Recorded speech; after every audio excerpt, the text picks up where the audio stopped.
Okay, now we've done reducing balance loans, we're going to start exploring some options of other types of loans that people have options for. One of those is an interest-only loan. So the idea of an interest-only loan is that all you pay back is the interest on the loan. So you don't ever actually reduce the balance. So therefore it's not a reducing balance loan because the balance doesn't reduce until the final bit where you actually just pay the whole lot off. Now, the reason that someone might do this is if they're an investor and they know about something that is going to do really well, say like they know about a company that's going to do really well, but they don't quite have the capital, i.e. the money, to invest, they might go for something like an interest-only loan where they can take the money out, invest it, and then wait for the money to go up, wait for the value to go up, and then pay off the loan with some profit. So that's one thing you might do. Very risky strategy. I don't advise it unless you know exactly what you're doing. I believe they're called margin loans. You could also potentially buy a property with an interest-only loan. And the idea would be that you're waiting for the property price to go up for you to sell it. So say if you knew there was going to be a property boom, you could buy a property and just wait for the price to go up, sell it again, and make some profit. Obviously, interest-only loans carry a bit of risk, so take all of this sort of thing as a bit of a kind of a lesson in what could be possible, but you really do need to know what you're doing if you're going to do anything like that. Okay, so let's have a look first of all what an interest-only loan looks like in terms of its balance. So on the left here, this is a reducing balance loan. So you can see that there's a 5% increase each period, and then there's a $40 or 40 reduction.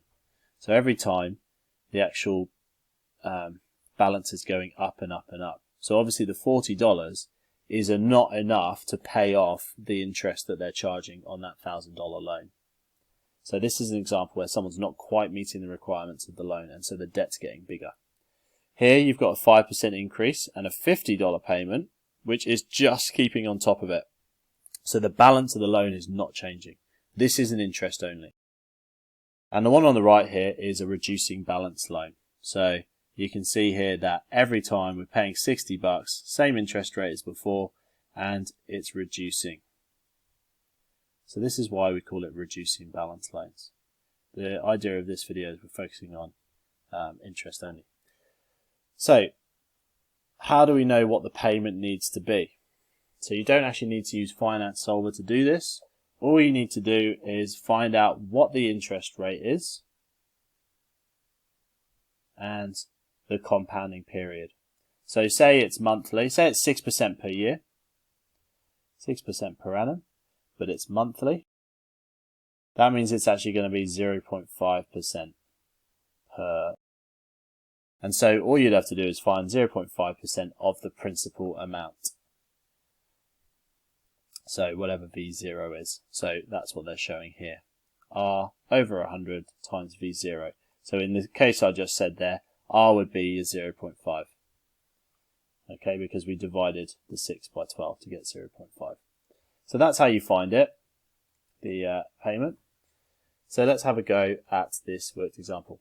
So Jade wishes to borrow $40,000 to invest in shares. She uses an interest-only loan to minimize her repayments and hopes to realize a capital gain when she sells the shares at a higher value. So this is obviously a risky investment strategy. Jade must know something is definitely going to go off for her to be doing something like this. Now they charge quite a lot of interest for these loans, obviously. So 6.9% compounding monthly with monthly repayments. So she's going to be paying off quite a bit of interest to just keep that money while she needs it. First of all, calculate the interest-only repayment. So for this, we want to figure out that we've got 6.9%, but that's going to be divided by 12 to get the monthly rate. So document, insert problem, 6.9 over 12, and then we're going to divide that by 100 and times that by our principal amount, which is 40,000. Is it 40 or 30? 40,000. Okay, so that's how much she's getting charged every month. it's a 0.575% per month thing. So if we turn that into a decimal, we have that. And if we find, therefore, 0.575% of 40,000, it's $230. So that's how much interest she's getting charged every month. $230 per month. Now, because it's interest only, that's all she's going to pay. She's not going to try and pay off the loan. She's just paying for the interest. Part B, that's part A, sorry. Part B, if in 3 years she sells the shares for 50 grand, calculate the profit. So to do that, you need to figure out how much she actually sold, paid, sorry. So you've got $230, all right, times 12 months, times how many years? 3 years. So that's how many payments she made total. Okay, that's the total payments. Let's just write that down in the notes. Total payments. 230 times 12 times 3. So 230 times 12 times 3. 8,280. 8,280. Oh, sorry. That should be, yeah, so 8,280. And then what we're going to do is we're going to work out that she also has to pay back the loan. So that plus the loan, which was 40,000 in the first place. Because remember, she's got to pay it all off. So she sells the 50 grand and she pays off the loan, so she's got no more debt. So that equals 48,280. So if you compare that to how much profit she made, which was 50,000, minus 48,280, that gives us a difference of 1,720. So that was her profit. Okay, the last thing I'm going to show is how to do part A. So that was working out the monthly payment using Finance Solver. So with Finance Solver, you want to be making it so you're looking at a single payment, but it actually doesn't matter how many payments you make really, but you basically want, if you just leave this as 1,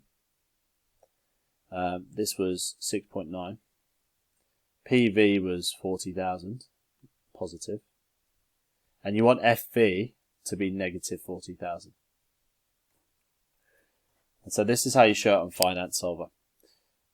If I then put 12 and 12 here, it doesn't matter what my value of n is, because obviously the balance never changes. I could put, 100 in there, it doesn't matter. I'll just put 1.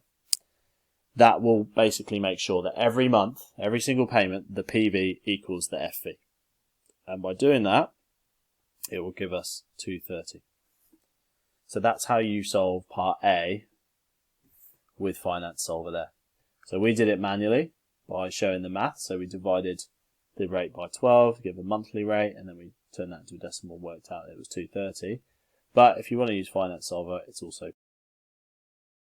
So that's interest-only loans. The next video looks at the opposite, which is called a perpetuity.